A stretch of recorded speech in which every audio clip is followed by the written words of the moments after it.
Welcome to Talk to Me, a podcast to provide a safe and brave space to have courageous conversations about the changes we want to see for system-involved young people. The aim of this podcast is to support young people with issues that are commonly encountered in the foster care and juvenile justice systems, and offer resources to navigate and overcome these issues. We really have exciting guests, subject matter experts, and young people with lived experience on today's episode. Before we get started, I'd like to offer a land acknowledgement. The creators of this podcast recognize that we occupy land originally and still inhabited and cared for by the Tongva, Tatatvion, Sereno, Quiche, and Chumash people. We honor and pay respect to their elders and descendants, past and present and emerging, as they continue their stewardship of these lands and waters. We acknowledge that settler colonization resulted in land seizure, disease, subjugation, slavery, relocation, broken promises, genocide, and multi-generational trauma. This acknowledgement demonstrates our responsibility and commitment to truth, healing, and reconciliation, and to elevate the stories, culture, and community of the original inhabitants of Los Angeles County. We are grateful to have the opportunity to live and work on these ancestral lands. We are dedicated to growing and sustaining relationships with Native peoples and local tribal governments.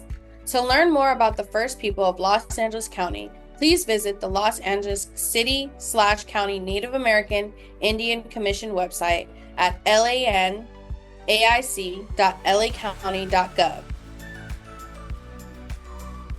Now on to the episode.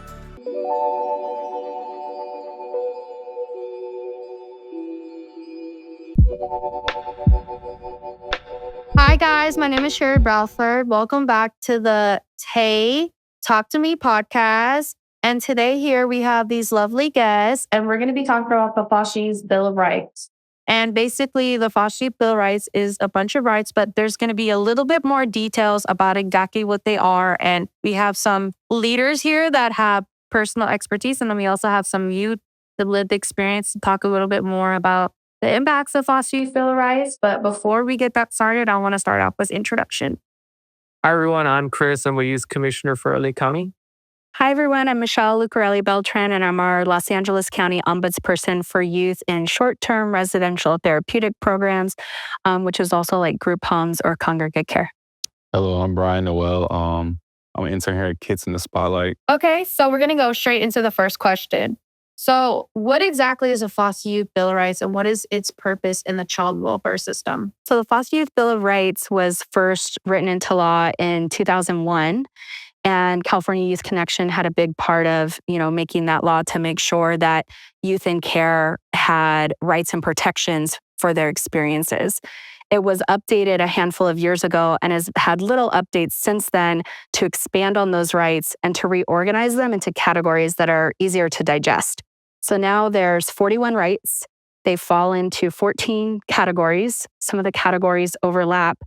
And the whole purpose is to make sure that there's laws in place to ensure that youth get to have ideally positive experiences in care and certain abilities to maintain ties to their communities, see the providers they want to see, be able to practice cultural and religious practices that they may have, and a lot more. And for our lived experience experts, when was the Foster Youth Bill of Rights first introduced to you? Bill of Rights was first introduced to me, I want to say, about a couple of years ago.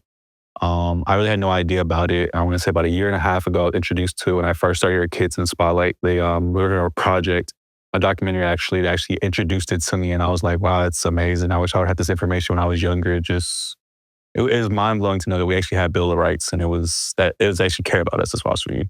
My experience was quite similar to that. I was in the foster care system at an incredibly young age. So when I was in the system, I don't remember ever being talked. I don't remember that Bill of Rights ever been talked about. I know about it as of last year, but aside from that, I'd never seen the document in my life.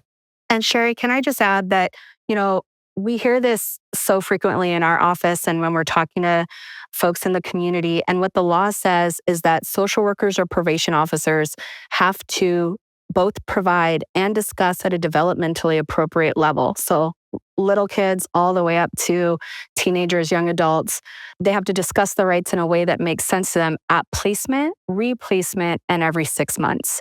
So that's what the law says. And we know it's not happening regularly and frequently like it should, because we hear this. Our office also did a survey. And so there's a lot of work to be done to ensure that youth know their rights so they can speak up and advocate for when their rights are being violated or things aren't going how they should per the law. The next question is, thank you guys so much for that. What are some of the rights that you see like on a more consistent basis that you report that, their rights are either being violated or they feel like they want more answers about those specific rights, like more questions? Yeah, definitely. I'll start with, saying our office serves youth who are in group-like settings, so group homes, like I said, short-term residential therapeutic programs. And so youth in other placement types maybe have issues with other rights. So when I'm speaking about what we're seeing, it's from that lens, just so you know. We see trends in searches, for instance. What the rights say is that you have to have a reasonable suspicion to search a youth. Now, it doesn't define what a reasonable suspicion is. Here's like the list of things that's reasonable. But there shouldn't be a blanket policy or a regular practice where every single youth who's coming into a home or into a facility is getting searched every single day after school or every time they come home from being out in the community or from a visit. There has to be a reason for safety, right? That a youth is being searched. And what we've seen at a lot of different sites is that there was a regular practice. And when youth would say, "Why am I being searched?" or I haven't done anything, why are you searching me? That they said, that's just what we do, which absolutely is a violation of their rights. They have to be told why they're being searched. And we've even witnessed, because we go out and visit a bunch of the different homes as part of our regular practice, youth being searched when we were sitting there. And we've asked staff, why are youth being searched? And we've heard that same answer ourselves too. So that's definitely one of the ones that we've seen and that we're working on, making sure folks know you have to have reasonable suspicion to search. So the next question I'm going to ask is, for the lived experience with your foster youth bill of rights, is there any improvements you think that could have been made as far as like educating you about those rights? And specifically with that, if you had known your rights way back when, do you think you would have used it for advocacy or some of the things you may have experienced in care? I think definitely promoting the rights. I myself did not know that it was mandatory by the law for folks to mention it every 6 months, right? That's news to me because when I was in the system, it was never mentioned it. And even these rights, like I do remember there's one right that I particularly bummed out about not knowing then, which is the school of origin. I was moving from a lot of places. I was moving from school to school to school, and I couldn't really develop relationships with a lot of folks because of how constantly I was moving from place to place. And so if I had known that I had that right, then I would have been a better advocate for myself. But no one mentioned that the foster youth bill of rights existed, and I wasn't going to know because it wasn't advertised, right? So I think something when you say, what are some of the flaws? I think promoting it to young folks. Oftentimes, as you pointed out, there are the folks who know of the existence of the foster youth bill of rights. Some of them aren't doing a good job of just mentioning that they exist. And so the need to start figuring out some creative ways to get this information to young folks. Because there's one thing where, yes, we can develop a whole, bill of rights for foster youth and we can have it. But what is the point of having it if it's not going to be promoted to the young folks who need it very urgently? So I would say doing more work along those lines, making sure that we're thinking about ways to promote it, right? promoting it is really important. And then another thing I'd say is expanding upon it. I mean, I don't know. I didn't know that it hadn't been expanded for, it's been updated a little bit, but not enough, I think is what I heard. And so making sure that when we do think about expanding it, that we have use in the space and that it happens through some type of like advisory board, right? That's a solution I'd offer, right? Perhaps adding to this Bill of Rights by creating an advisory board and having that advisory board meet with the folks who will endeavor to update said Bill of Rights in order to make it more just more appropriate for the experiences that youth are experiencing now. Because we do know that they must be different than the experiences that folks went into when thinking about it in 2001 or the years prior to that. I would say it's definitely like if I would known about it when I was younger, I definitely took more like position to have more advocacy for myself, like knowing that you could have your own medical provider and you can make sure you know where you're going and the medicine that you're being given, having more information about that. Or was something that I would like to have known when I was a kid, and just letting the youth know that now today is a big part, because I know over medication is also a big thing that goes on with foster youth, and it was kind of a scary thing for me growing up, not knowing if I act out or say a certain thing, like I have no choice in the matter of what's going to happen to me, or I might just get sent back somewhere else. So just knowing that I had rights and I didn't have to be so scared about if I get put in this place and I don't do something right, or I don't know what my own rights, that I could essentially be put back into another worse place. So for me, just knowing that those rights are there and being able to have that ability to be confident with using my rights would have made me feel more secure when I was younger. But yeah. I definitely like what you said, and I wanted to come back on both of you guys. So I have lived experience in the child welfare system. I was over-medicated. I actually was a part of the Kids in the Spotlight over-medication film. I started taking medications at 5 years old, and I was taking like psychotropic medications. And then I dated it all the way till I was like 21. So when I was 21, exiting out of care, I was also weaning off of medications and trying to figure that out while also trying to go to school, which is crazy. But with the also education rights specifically, I was going to a fully funded school. They had everything, and I ended up getting in trouble, and they put me into a lower funded school. I didn't know that at the time that I had the right to go to the school of origin, but also the school of my choice. But I think too, like as you guys were saying, if I had that security of knowing my rights, I would have been able to go to the school I wanted to. And I think I would have been able to advocate to say, hey, you know what? I want to try alternative forms of therapy and alternative forms of medication outside of that. Maybe yoga, maybe essential oils or something else outside of taking these high medications. But I was just going to say, you all bring up such important points, which is one, I'm glad you mentioned the school of origin piece, because that is another trend that we've seen where youth are unaware that they could go to school of origin. Our office did a project on that with other folks, because it is so important for youth to be able to maintain those ties with their friends, with their teachers, with the communities, not lose the credits when they transfer. And so that's one that we see a lot. And then how you're saying with picking your own medical provider, and a lot of youth still don't know about school of origin. I think it's getting a little bit better. But when we report out on the trends that we see, we don't have a lot of youth bring that up, saying, I want to go see my doctor or my dentist, my therapist from before. And I think part of that, and a lot of other sections of the rights that youth don't necessarily bring to folks' attention, specifically have to do that they don't know their rights, right? They haven't been informed. And so a lot of times I don't run across a lot of youth who don't know that they're supposed to get an allowance. Most youth know that they're supposed to get an allowance of some sort. But there's a lot of other rights that are lesser known that may not be reported out in the statistics as being violated, or as being reported by youth as being violated or concerned, because they don't even know that that's something that they could, that they could do.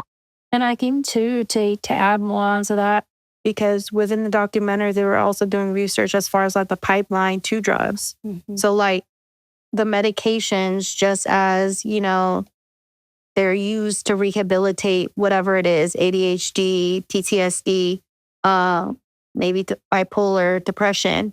They're also like side effects, right? So you don't know the extent of the type of side effects you're going to get And then also too, if you start really young and stuff like that, you don't want it to be a situation where the young person is kind of depending on it to where now they're looking for things outside of that. So I think too, like as you were saying, like a lot of this stuff probably isn't recorded because they don't know the rights. Like I didn't even know you had to be 12 to be able to be in charge of your medical and dental. Yeah. I think something so basic in the rights that is a core piece that I think a lot of youth have negative experiences with, at least from, youth that we've worked with, is being treated with respect. That's one of the rights. And so, again, that's not defined. There's not a laundry list, but if you felt disrespected by your caregiver, by your social worker, I don't know that youth are all the time calling the ombudsperson or other folks and saying, they rolled their eyes at me. They gave me the cold shoulder. That's disrespectful. That's a violation of the rights, And because there shouldn't be that environment of, again, it doesn't give a laundry list of what's everything that's disrespectful, but even something as, I don't want to call it simple, but as like basic human decency of being treated with respect, that's in the rights. And I don't know that youth are really saying, unless it feels, like a higher level than that, right? Being hit or cussed at or something, that folks are really reporting that. But what the law says is being treated with respect. It can be as little as someone rolling their eyes at you every day. I think 2 points that you brought up that I think are very personal. One of them being the allowance thing that you pointed out. When I was in the foster care system, I was young, but not too young. And so my foster parent would not spend that money on us. And so I think that's an important element to point out because is there some type of board, and I don't want to make this more bureaucratic, right? Because it's already very bureaucratic a system, but some type of way to determine whether or not the allowance that children, foster youth are supposed to receive is actually being spent on them. Because of course, you identified that there comes a point when you're old enough to actually perhaps receive it directly. But what about when you're young? Is there some type of way in which, there's confirmation that the money is being invested in the child for their needs? Because that is a problem I faced when I was in the system. I remember being starved. I remember not receiving necessities that are imperative. And so I think that's something that is very personal that I think is important.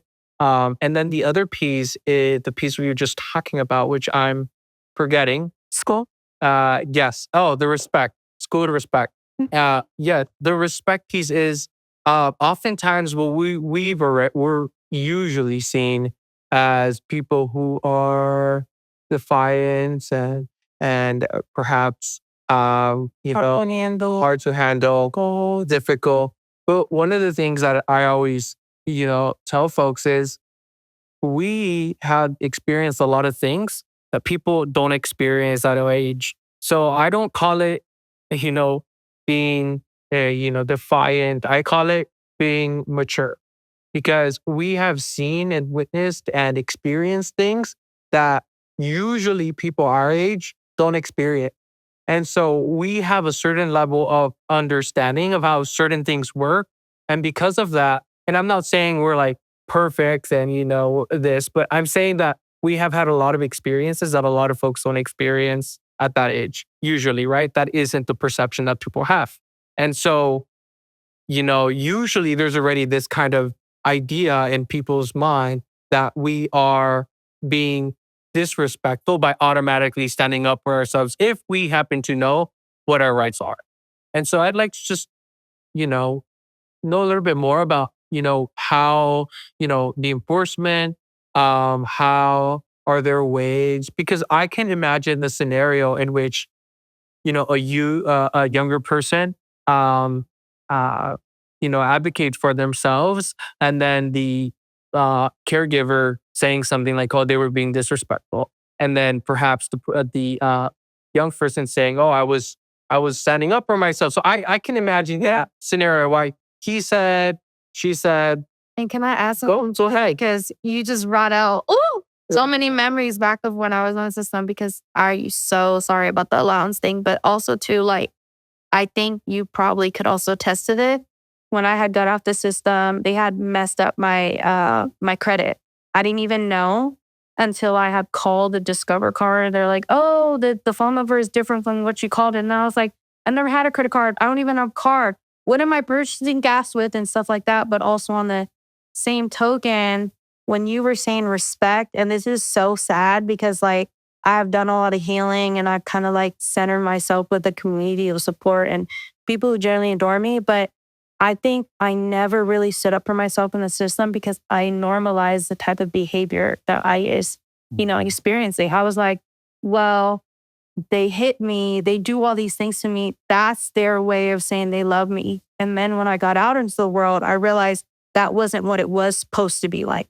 People who love you and care about you and want to quarantine you, that's a whole different type of language and a whole different type of way of things. And I think too, like, there was also fear. It was like, if I leave this place, because my story is a little different. My foster family took me almost 4 months.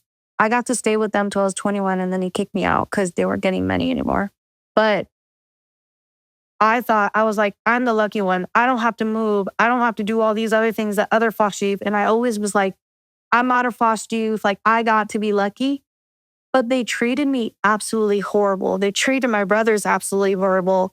And just the stuff that I had seen, the stuff that I witnessed. And I just felt like I normalized a lot of that stuff. But it was also this fear of like, if I go into these STRTPs, if I go into another placement, it might be worse. So might as well stick it out and deal with this disrespect than go somewhere else. And then if I do stand up for myself, I'm having to add it to all these different things. So I think too, like, as you were saying, like, every time I try to be that defiant or aggressive or however they wanted to claim it, I was always like, I didn't have a voice. And then also too, it's like, as we were saying earlier in one of the earlier episodes, I had to heal my trauma of like, no, you do not get to yell at me. You do not get to hit me and all these things because it was normalized when I was growing up. So yeah. Yeah, and I want to add to your point, and it is so good. But, when you were saying that, it got me thinking about, a lot of topics that we've already discussed in previous episodes. And one of them being is the normalization of the treatment we receive as proper,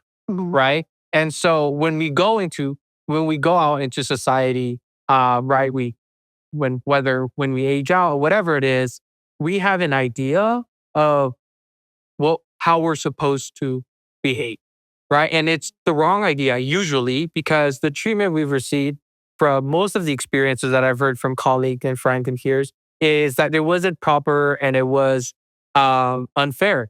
And so I think, there's a lot that goes into that. One of the items being that we, I'll speak personally. For me, it's very hard to like be in a relationship with someone, right? Even though I am, but it's very difficult because I have a certain idea of how certain things have to work because that's how I was treated. And so it's very hard to try and unlearn those things because that's what we've been taught from foster home to foster home to foster home. Because why? Because there wasn't that love. There wasn't that care for us. There was an interest in receiving money, an interest of having this like, oh, you're a good person. You're picking in this person. So there's a lot of interested people who don't necessarily care. And I know it's incredibly difficult to find solution because you can't teach someone to care about someone else. But I think it's important that we start having those conversations to figure out what the real solutions are.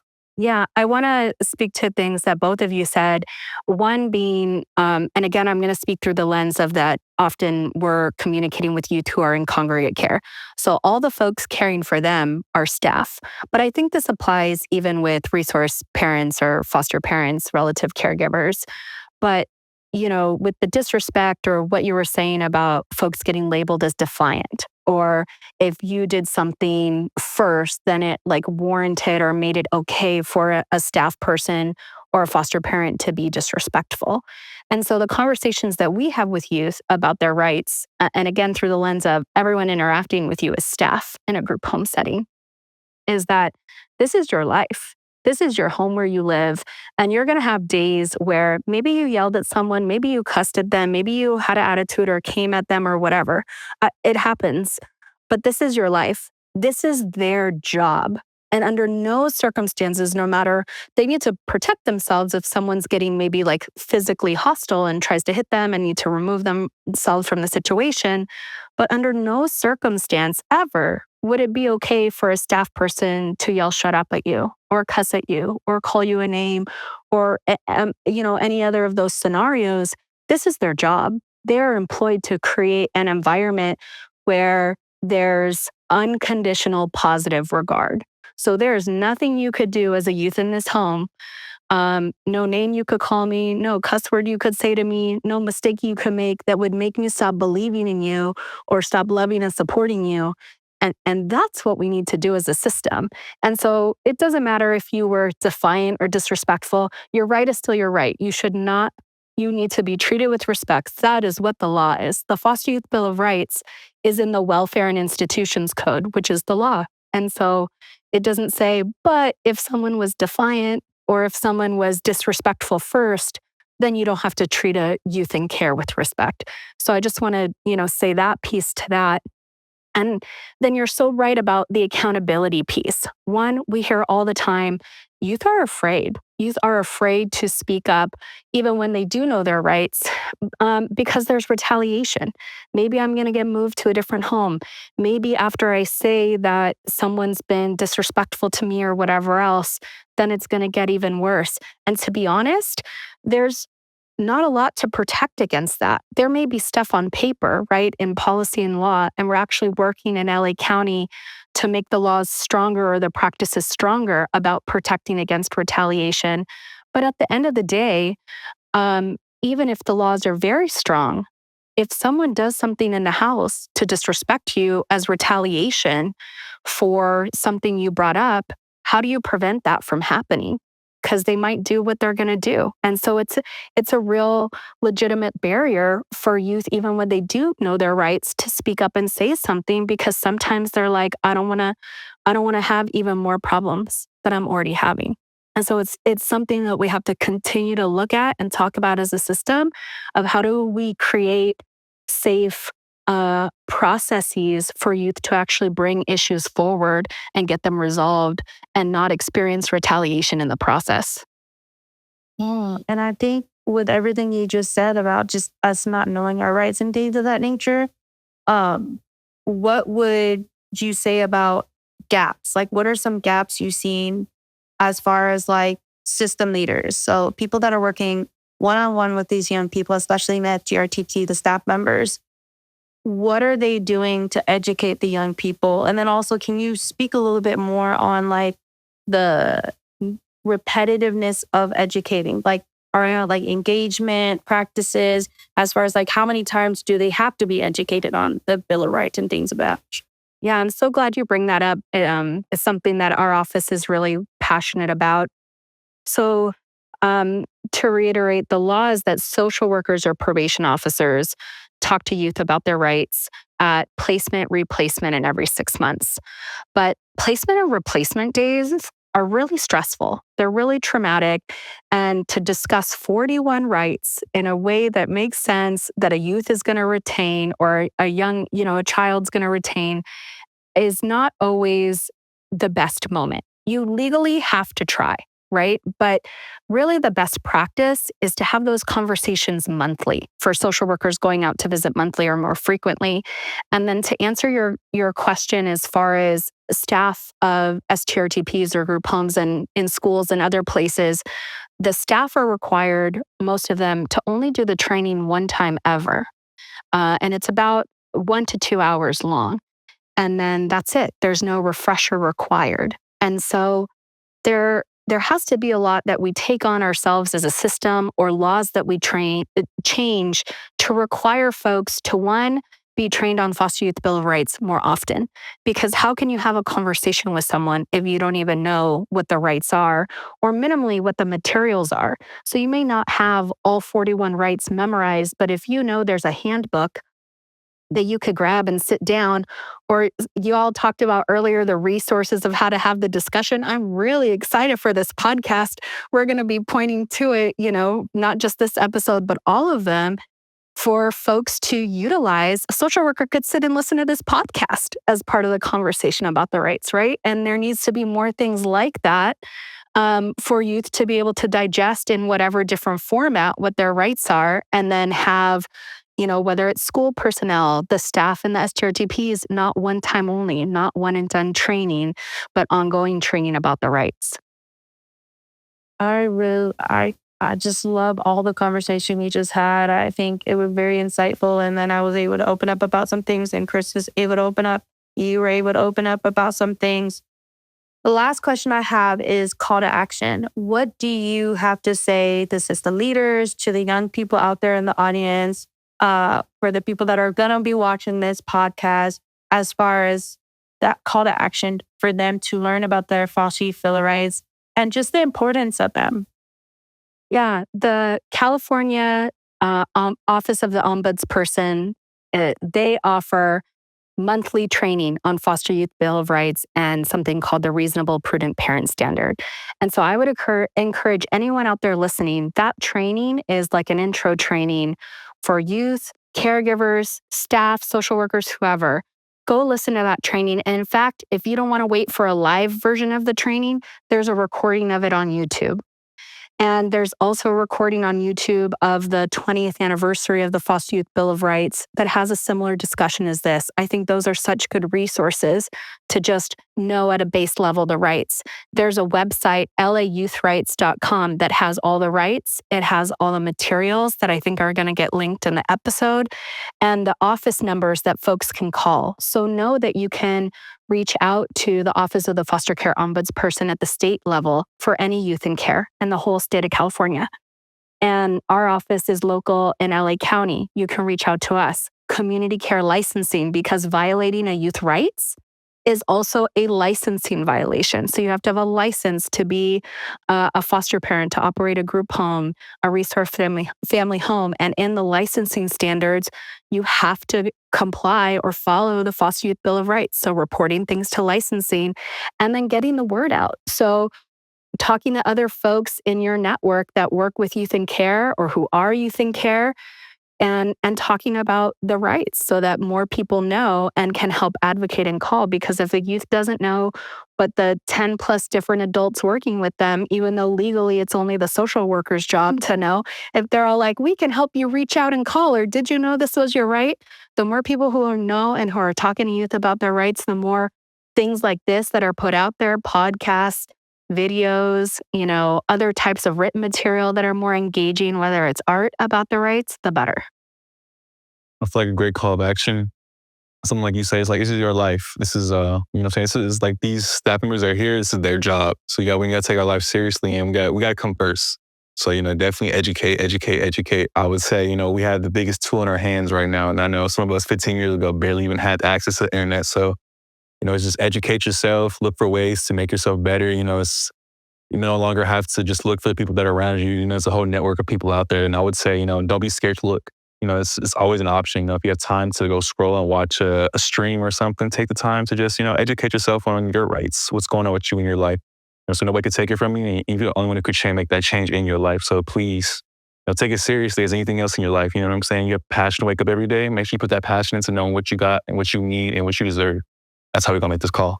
No, I just want to capitalize on the educate piece. So try the best of your ability to educate yourself on your right. And once you educate yourself on your right, help educate others and lend a helping hand. I actually butchered the phrase mass episode, but I think it's better for this episode, because if you see someone that is facing injustice, then make sure that you're standing up for them. So that definitely. And then also make sure that, since I encourage promoting things, make sure that you're promoting the resources that have helped you to other people, because that's the way that you're going to help others learn about what they need, as you pointed out, and also how the law protects them. Thank you guys so much for watching the episode of the FOSSI Filler of Rights. All the resources that were talked about today will be down below after the episode. And thank you guys so much for coming, and have a good day.